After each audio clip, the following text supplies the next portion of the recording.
Assalamualaikum warahmatullahi wabarakatuh. Perkenalkan, saya Andi Halima, SPSI MA, sebagai salah satu dosen di Fakultas Psikologi Universitas Negeri Makassar.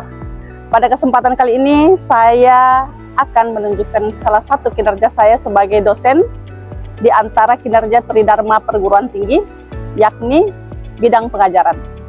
Salah satu mata kuliah yang saya ajarkan adalah mata kuliah Psikologi Pendidikan. Berikut saya akan jelaskan beserta video yang lengkap bagaimana proses pengajaran saya di kelas.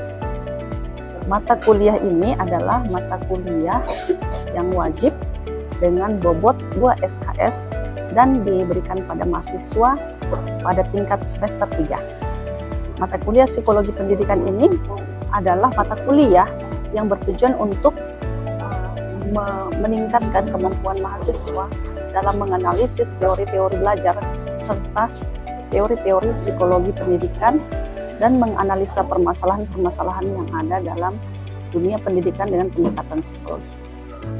Adapun CPL Prodi pada mata kuliah ini adalah mahasiswa mampu melakukan analisis terhadap fenomena atau permasalahan psikologi dengan menggunakan teori-teori psikologi pada level individu, kelompok, komunitas, dan organisasi sesuai dengan kode etik psikologi.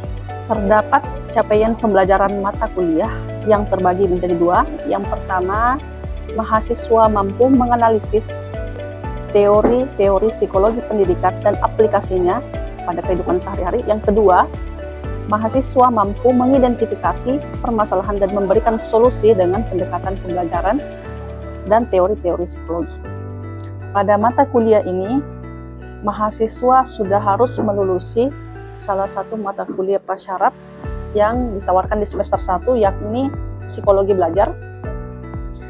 Kemudian terdapat 4 sub CPMK pada mata kuliah ini. Yang pertama, mahasiswa mampu menjelaskan konsep dasar psikologi pendidikan dengan teori-teori belajar utama. Kemudian yang kedua, mahasiswa mampu menganalisis faktor-faktor yang mempengaruhi perkembangan kognitif, sosial, dan emosi dalam konteks pendidikan. Kemudian yang ketiga, mahasiswa mampu menganalisis prinsip-prinsip motivasi dan manajemen kelas dalam setting pembelajaran. Kemudian yang keempat, mahasiswa mampu merancang intervensi berbasis psikologi pendidikan untuk mengatasi masalah pembelajaran. Media pembelajaran yang digunakan pada mata kuliah ini adalah beberapa aplikasi LMS, yakni yang pertama adalah Xiaomi, kemudian WhatsApp Group, dan Google Drive. Adapun metode pembelajaran yang digunakan pada mata kuliah ini adalah beberapa metode. Yang pertama, metode ceramah untuk pengantar-pengantar psikologi pendidikan, kemudian metode diskusi kelompok dengan pendekatan discovery learning, dan yang ketiga adalah metode problem based di mana mahasiswa menganalisis kasus dan permasalahan-permasalahan psikologi pendidikan yang ada di institusi pendidikan di berbagai level, mulai dari SD, SMP, SMA, dan mengeksplor beberapa konsep sekolah yang ada, mulai dari konsep sekolah alam, konsep sekolah inklusif, konsep sekolah internasional, dan konsep homeschooling. Untuk menilai kemampuan dan pengetahuan yang dimiliki oleh mahasiswa setelah pembelajaran diberikan dapat dilakukan dengan beberapa cara. Yang pertama, dengan memberikan penugasan untuk mahasiswa membuat laporan dari hasil penugasan turun lapangan tersebut. Kemudian yang kedua, mahasiswa akan diberikan pertanyaan-pertanyaan dalam bentuk soal tertulis tentang teori-teori psikologi pendidikan yang telah dipelajari pada semester tersebut. Yuk disimak video pembelajaran yang dilakukan dalam kelas. Bismillahirrahmanirrahim. Assalamualaikum warahmatullahi wabarakatuh. Alhamdulillahirabbil alamin, assalatu wassalamu ala nabiyina Muhammad wa ala alihi wa ashabihi wasallam. Puji syukur senantiasa kita panjatkan kehadirat Allah Subhanahu wa taala atas limpahan nikmat, rahmat serta karunia-Nya lah sehingga hari ini kita dapat kembali berkumpul ya di kelas ini. Alhamdulillah dengan berbagai fasilitas yang lengkap ya. Hari ini kita dalam keadaan sehat, bisa kita ketemu untuk melaksanakan perkuliahan. Hari ini insya Allah kita akan mempelajari tentang pengantar ya, kita berkenalan dengan yang namanya psikologi pendidikan. Ya, mata kuliah ini ditawarkan sebagai salah satu mata kuliah yang diharapkan nanti kita semua dapat memahami apa peran-peran kita sebagai orang psikologi dalam setting pendidikan. Ya, pendidikan itu mau di level dasar, menengah maupun perguruan tinggi. Pendidikan tentunya konteksnya akan luas ya. Selalu kita tidak lupa kirimkan salawat serta salam atas junjungan kita Nabi Muhammad SAW. Baik, hari ini merupakan pertemuan pertama ya dari mata kuliah kita psikologi pendidikan. Bagaimana kabarnya hari ini semuanya? Baik ya, sudah siap untuk kita masuk ke materi ini? Siap. Secara umum ya, sebenarnya dalam psikologi itu ada beberapa bidang. Ya, mungkin kita telah pelajari pada bidang-bidang lainnya, psikologi di berbagai bidang, ada eksperimen, ada pendidikan, ada perkembangan, ada klinis, serta ada industri dan organisasi, yang disingkat dengan PIO. Nah, dalam mata kuliah bidang pendidikan, di sini ada beberapa mata kuliah yang insya Allah akan kita pelajari ke depannya. Jadi ini mata kuliah psikologi pendidikan ini adalah mata kuliah prasyarat untuk memasuki mata kuliah selanjutnya. Jadi lulus di mata kuliah ini kita akan menemui mata kuliah di bidang pendidikan, di antaranya ada School Wellbeing dan Spiritual Teaching, kemudian ada PAUD, ada ABK, ada Kesulitan Belajar, Anak Berbakat, dan Psikoedukasi. Nah ini insya Allah kita pelajari hari ini ya. Sebelum lebih jauh kita akan pelajari materinya, kita berdoa terlebih dahulu ya, sesuai agama dan keyakinan masing-masing. Silahkan doa dimulai.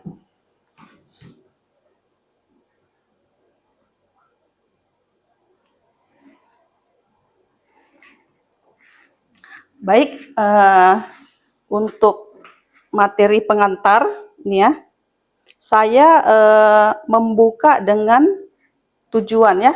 Tujuan. Apa sih tujuannya kita belajar psikologi pendidikan? Nah, sebelum saya jelaskan, ada enggak yang bersedia untuk menjelaskan sedikit apa sih itu psikologi pendidikan? Ya, sebelum kita masuk ke tujuan. Ini kan kita belajar psikologi pendidikan. Apa yang Anda pahami tentang psikologi pendidikan? Yuk, ada yang bersedia? Atau mau saya pilih ya? Silahkan, Devira. Baik, terima kasih Kak. Jadi yang saya pahami tentang psikologi pendidikan itu Kak adalah psikologi yang berlatar pendidikan. Seperti yang tadi Kakak jelaskan, psikologi itu ada beberapa latar, contohnya industri, sosial, dan perkembangan. Di psikologi pendidikan ini sendiri berlatar pendidikan seperti misalkan bagaimana kita memahami siswa, mahasiswa dalam latar pendidikannya, atau bagaimana siswa tersebut bisa mengembangkan ataupun kita memahami siswa atau mahasiswa tersebut. Ya, bagus sekali ya. Jadi kita tidak apa-apa kalau mau tepuk tangan, silakan tepuk tangan ya. Jangan ditahan-tahan. Betul sekali. Salah satunya adalah kita mengenali bahwa ada perbedaan-perbedaan ya dalam konteks pendidikan. Siswa itu sendiri akan berbeda-beda dan kita akan tahu bagaimana cara menangani ketika ada masalah-masalah dalam pendidikan. Saya lanjutkan. Tujuannya saya buatkan poin-poin lebih spesifik ya. Yang pertama, kita akan mengetahui keterlibatan aspek-aspek psikologi, tadi disebut kejiwaannya ya. Terbentuknya perilaku siswa dan guru. Dalam proses belajar mengajar, dalam dunia pendidikan ada interaksi, ada perilaku ya. Ada perilaku guru, ada perilaku siswa. Nah, ini akan dipengaruhi oleh aspek-aspek apa? Kira-kira aspek apa yang mempengaruhi perilaku? Aspek apa yang membentuk perilaku kita? Aspek apa yang ada dalam diri kita sebagai seorang manusia? Apa? Kognitif, betul. Sosial, apa lagi? Kognitif, cara kita berpikir menerima materi pembelajaran. Sosial, cara kita berinteraksi dengan teman-teman yang ada di kelas, interaksi dengan guru. Apa lagi? Afektif, ya di situ ada perasaan, ya mungkin ini peneliti flow ya. Ada perasaan senang, senang tidak senang, bosan tidak bosan dalam proses belajar mengajar. Nah, ini kita kaji, ya, ini tujuannya. Kemudian yang kedua, memberikan pengetahuan mengenai proses mental yang terjadi dari perilaku belajar. Termasuk tadi aspek kognitif afektif itu ya ada proses mental juga ya. Selanjutnya, faktor-faktor psikologi, ternyata faktor sosial ekonomi juga berpengaruh. Siswa dari keluarga yang lebih tinggi status sosial ekonominya dengan siswa yang rendah status sosial ekonomi akan mempengaruhi cara belajarnya, ya, cara dia berinteraksi dengan teman-temannya. Kemudian faktor budaya, sosial budaya. Nah ini sosial budaya juga tentu memiliki peran, nanti kita kaji lebih lanjut bagaimana kondisi pendidikan multikultural ya, pendidikan yang mewadahi berbagai etnis dan budaya. Kemudian yang keempat tentunya eksplorasi kemampuan analisa. Kita akan menganalisa dan mempresentasikan hasil pemikiran mengenai apa yang telah dipahami melalui observasi ya. Kita akan mengamati di berbagai setting pendidikan. Jadi nanti akan ada pertemuan di mana Anda akan diminta untuk turun ke sekolah, melakukan observasi langsung dan mewawancarai gurunya, siswanya ya, terkait dengan konsep pendidikan. Nah, nanti ada konsep sekolah alam ya. Sekarang kan model sekolah tidak hanya yang di kelas tatap muka, ada yang sekolahnya itu memang sekolah alam berbasis alam ya. Kemudian ada juga sekolah internasional. Ya, ada model sekolah internasional, ada juga konsep sekolah yang homeschooling. Ya, dia tidak gurunya datang ke rumah ya, atau modelnya private. Dia datang ke sekolah tapi one to one dengan gurunya. Nah, kemudian ada juga sistem sekolah yang akselerasi percepatan. Ini mewadahi anak-anak yang punya kemampuan keberbakatan, IQ di atas rata-rata atau punya talenta-talenta khusus. Misalnya dia ternyata ahli dalam matematika, ahli dalam sains, ya pendalaman-pendalaman itu sehingga dia bisa lebih cepat matriks kurikulumnya dibanding waktunya ada pembadatan waktu, ada pembadatan kurikulum dan dibanding siswa secara reguler. Dan konsep sekolah inklusi yang mewadahi anak-anak berkebutuhan khusus. Nah, tentunya ini ketika kita lihat kita akan menyelami lebih jauh ya dunia pendidikan ini secara psikologis. Jadi memang dinamikanya di dunia pendidikan itu luar biasa. Nah, alhamdulillah kita akan sampai di tahap kita masuk ke sekolah ya, bertemu dengan orang-orang yang berperan dalam. Meskipun kita sendiri sebenarnya sudah punya pengalamannya masing-masing. Ini sekiranya 4 tujuan ya yang akan dicapai dalam pembelajaran ini. Pengantar psikologi pendidikan ya hari ini kita pelajari, kemudian pengertian dan ruang lingkup itu pertemuan berikutnya ya. Kemudian teori-teori psikologi dan aplikasinya ada teori behavioristik, humanistik, dan kognitif. Kemudian perbedaan individu, intelijensi, gaya berpikir, dan belajar. Kemudian ini tadi yang saya sebutkan ya, aktivitas kognitif. Perhatian, atensi, memori berpikir, dan problem solving. Kemudian motivasi berprestasi dan manajemen stres. Kemudian anak berkebutuhan khusus.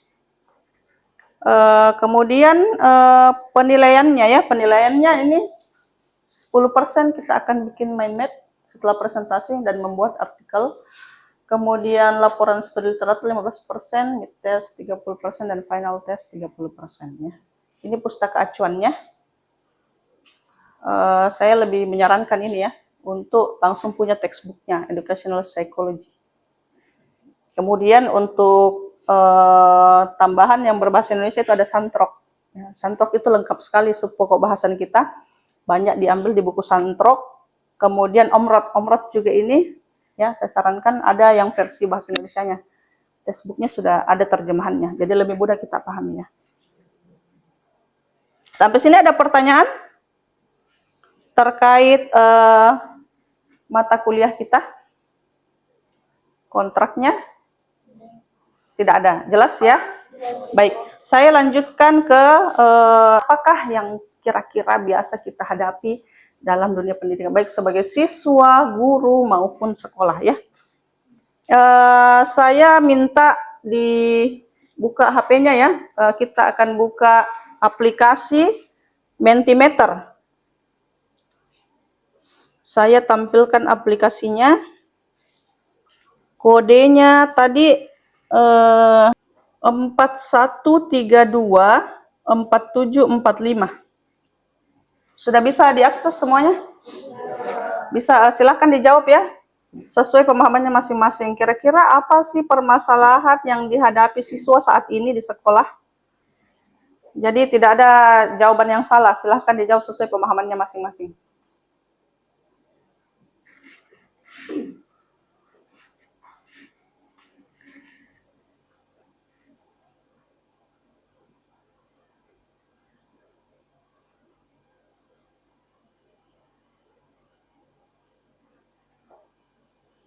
Nah, ini sudah ada beberapa jawaban.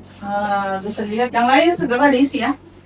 Nah, di sini sudah muncul metode pembelajarannya. Metode pembelajarannya tidak cocok ya, tidak pas dengan karakteristik siswanya.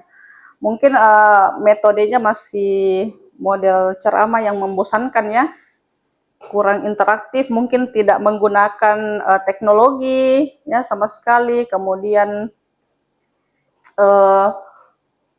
lingkungan pembelajarannya kurang mendukung. Misalnya kita butuh ketenangan ya, ketenangan, ruangan kelas yang tenang, atau sebenarnya kondisi psikososialnya juga itu mempengaruhi bagaimana kita bisa tenang. Kemudian ketekunan ya, ketekunan ada masalah, ada banyak yang mengalami permasalahan ketekunan ya, sehingga malas ya. Kemudian atensi, etika, dan perilaku. Wah, masih ada yang belum bisa membaca ya, misalnya SD. Kalau level perguruan tinggi ini tidak bisa baca, harusnya tidak lulus ya. Kemudian stres, tertekan. Ada yang tertekan di sini, merasa tertekan dalam proses belajar, ya. Nah, tertekan itu ya bentuknya macam-macam nanti ke perilakunya ya. Kemudian permasalahan kurangnya motivasi. Nah, ini besar sekali, ini permasalahannya besar dalam dunia pendidikan. Bullying ya, masalah bullying, penindasan terhadap siswa. Nah, ini tentu interaksi antar siswanya bermasalah. Kemudian kurang interaktif, banyak distraksi, manajemen waktu. Ya, secara umum nanti kita sebenarnya akan pelajari nih. Kalau saya lihat ini jawabannya mengarah ke materi-materi kita yang akan kita pelajari sekitar 14 pertemuan ke depan ya. Permasalahan yang tadi Anda sebutkan ya, yang memang terjadi hingga saat ini. Psikologi pendidikan, nah orang yang berperan dalam bidang psikologi pendidikan ini akan berkontribusi ya untuk menyelesaikan berbagai permasalahan yang ada. Jadi Anda siapa namanya? Larissa akan nanti dalam bidang pendidikan akan memberikan kontribusi apa gitu dalam menghadapi permasalahan-permasalahan yang ada di pendidikan. Nah, kira-kira nanti kontribusinya seperti apa? Bisa disebutkan sedikit. Kalau nanti jadi orang yang berperan dalam pendidikan. Mungkin membuat metode pembelajaran itu. Oh, berarti sebagai guru ya, membantu guru gitu. Bahasanya adalah membantu guru untuk memvariasikan metode pembelajaran. Mungkin dia tidak tahu metode pembelajaran apa yang pas ya, atau mungkin juga belum terampil menggunakan teknologi dan lain-lain ya, sehingga metodenya yaitu itu saya terus. Nah, itu salah satu kontribusi dalam di Indonesia ini ya, sudah ada organisasi yang mewadahi kita untuk berperan dalam dunia pendidikan. Nah, di antaranya ada Asosiasi Psikologi Pendidikan Indonesia ya. Apalagi bidang psikologi. Jadi saya termasuk pengurus Asosiasi Wilayah Sulawesi Selatan ya, ada juga Himpunan Psikologi Indonesia. Kemudian banyak sekali lagi ya kegiatan-kegiatan lain yang biasanya kami lakukan dalam asosiasi ini. Kemudian Kalau organisasi internasional ya ini ada organisasi psikologi pendidikan, ada IDEA ya, ada IDEA. Kemudian United ini di America of Education, United States of Education. Jadi kalau kita mau berkontribusi, tidak hanya kita harus jadi, misalnya harus jadi guru baru kita bisa berkontribusi, tapi kita bisa menjadi pemerhati pendidikan, bisa jadi penulis, ya. Kalau kita lulusan psikologi nanti, ya tentunya bisa bergabung di Asosiasi Psikologi Pendidikan, ya. Kemudian bisa juga menjadi psikolog nanti ya, lanjut konsentrasinya ambil profesi atau menjadi ilmuwan, ya, saintis, lanjut S2, sainsnya konsentrasi pendidikan. Baik, sampai sini Mas ada pertanyaan? Silahkan bertanya. Oh iya, silahkan. Tadi kan ada kita bahas dari kalau kita dari asosiasi dari himpunan psikologi Indonesia Kak, yang dimana dia itu turun di lapangan untuk kayak kasih sosialisasi ke guru-guru mungkin tentang bagaimana caranya menindaki anak yang berkebutuhan khusus. Sosialisasi ya? Oh, iya. Tentunya melakukan. Tapi ada temanku Kak yang kebetulan dia ambil jadi shadow teacher begitu. Tapi dari cerita temanku ini, ternyata masih ada guru-guru yang tidak bisa menerima adanya anak-anak ABK ini di sana Kak, kayak masih belum bisa nama maklumi bilang ini anak ternyata dia begini, tidak bisa seperti siswa-siswa yang lain begitu Kak. Jadi bagaimana itu mau ditanggapi kalau begitu? Nah ini yang mau ditanyakan terkait gurunya harus seperti apa ya? Iya. Yang guru-guru yang tidak bisa menerima ini harus seperti apa ditanganinya? Jadi memang perlu sosialisasi tadi ya, sosialisasi memang perlu. Mungkin dia tidak menerimanya karena tidak tahu cara menanganinya seperti apa, bahwa ABK itu banyak keragamnya, kemudian ini bisa kok diajari. Jangan sampai dia berpikir tidak bisa diajari nih anak-anak ABK dengan keterbatasannya, ya, dengan kondisi khususnya. Padahal sebenarnya banyak cara untuk mendampingi mereka belajar, apalagi perannya shadow teacher, ya. GPK atau guru pembimbing khusus biasanya ya bahasanya GPK. Ya, jadi perlu sekali ya memberikan pemahaman tentang apa itu ABK. Tapi sebelum sampai ke sosialisasi itu, dia harus sadar dulu bahwa ini perlu, ya, perlu untuk diketahui tentang ABK. Saat ini ABK itu banyak sekali ya, hampir di setiap sekolah itu ada ABK. Kalau kita turun lapangan, pengalaman pengambilan data mahasiswa itu banyak sekali ditemukan ABK di sekolah-sekolah untuk menelitinya. Jadi mungkin kalau kita sebagai mahasiswa ini apa yang bisa kita lakukan? Ya, tentunya itu tadi, ketika tahu ada sekolah yang kurang terbuka, ya bahkan kalau di daerah-daerah itu ya, ada anaknya temanku itu memang dia tidak diterima. Tidak diterima dengan kondisi, tidak ada sekolah di daerah itu yang menerima ABK. Kalau di kota besar seperti ini kan sudah ada banyak. Kalau di daerah-daerah, tidak ada. Jadinya akhirnya dia tidak sekolah, ya. Padahal mereka bisa sekolah, mereka punya potensi, dan mereka juga bisa dibimbing seperti itu. Jadi apa tugas kita sebagai mahasiswa? Ya tadi melakukan pembinaan psikoedukasi ya. Ada berbagai mata kuliah yang memungkinkan kita untuk melakukan itu. Salah satunya mata kuliah nanti psikoedukasi. Kemudian mau ambil magang kita bisa magang di sekolah dengan buat program-program apa yang bisa menyadarkan guru ini bahwa penting mengenali ABK dan bagaimana pendampingannya ya, seperti itu. Gitu deh. Yang lainnya sebelah sayap kiri terus dari sayap kanan. Sayap kanan ada? Tadi di tengah sudah ya? Oh, Raihan silahkan. Terima kasih atas kesempatannya Kak. Di awal kan tadi sudah dibahas tentang beberapa model pembelajaran seperti sekolah reguler, akselerasi, internasional, dan homeschooling. Nah, saya tertarik untuk pertanyaan terkait homeschooling. Nah, kan di psikologi pendidikan ini kita belajar bagaimana tentang aspek-aspek psikologis dalam siswa. Nah, tadi juga sudah sempat dibahas tentang ada beberapa aspek seperti kognitif, asertif, dan sosial mungkin. Nah, ketika kita masih memperadakan homeschooling, otomatis kan besar kemungkinan dia tidak mendapatkan atau dia tidak dapat mengeluarkan aspek sosial itu, karena dia tidak punya lingkup untuk bersosialisasi sama lain, mungkin hanya sebatas dia dengan gurunya. Nah, dalam pandangan atau dalam ilmu psikologis, apakah itu masih dianggap relevan untuk homeschooling tersebut? Untuk bagaimana melihat atau mengetahui aspek-aspek apa yang dia dapatkan selama mendapatkan pembelajaran dalam model homeschooling. Seperti itu, Kak. Baik, pertanyaan yang menarik ya. Jadi memang ini akan terjawab ketika kita nanti turun lapangan langsung ke sekolah ya, kita akan lihat karena model homeschooling itu beda-beda lagi ya, beda-beda lagi. Kemudian tantangan dan hambatannya beda-beda tiap sekolah. Yang akan kita identifikasi nanti ya bagaimana kurikulumnya, apa kelebihan kekurangannya, kemudian apa tantangan-tantangan yang dihadapi sekolah dan hambatannya ya. Di antara pengalaman saya mengajar di semester lalu ya, hasil turun lapangannya mahasiswa ya, di lapangan itu ya memang ada siswa yang memang membutuhkan itu ya, model sekolah yang homeschooling. Contohnya karena dia mengalami trauma berada di sekolah reguler, ada trauma, mungkin dia pernah dibully, atau mungkin dia memang punya pribadi yang lebih suka menyendiri. Nah, ini kan akan terwadah dengan homeschooling.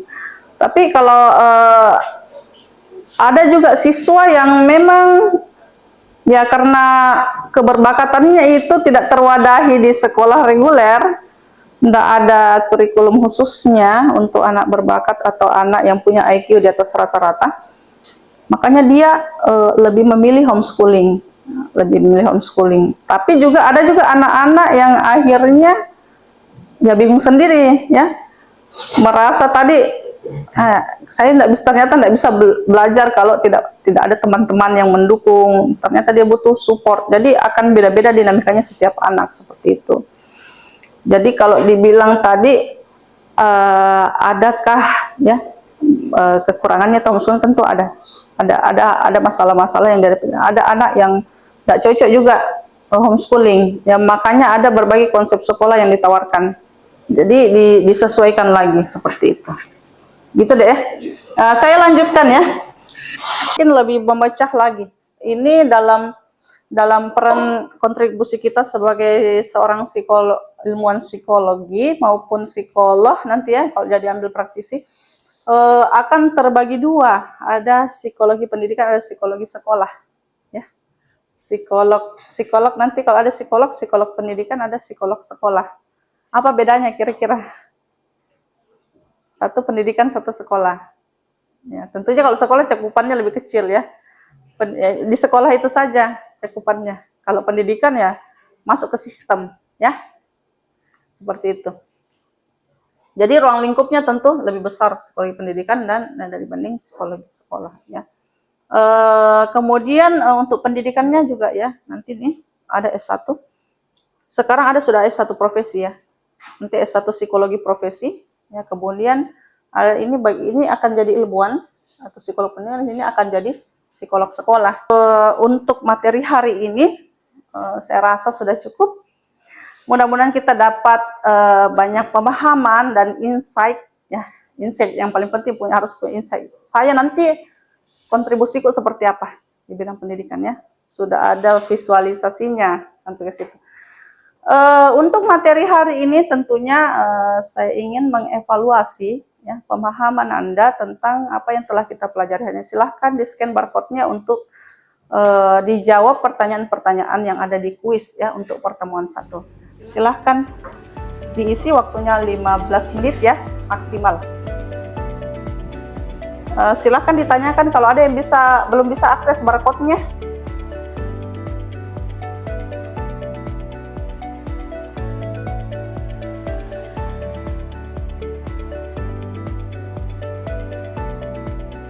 Baik, saya kira hari ini cukup untuk pertemuan hari ini. Alhamdulillah ya, kita akhiri pertemuan kita dengan ucapan Alhamdulillah. Assalamualaikum warahmatullahi wabarakatuh. Waalaikumsalam.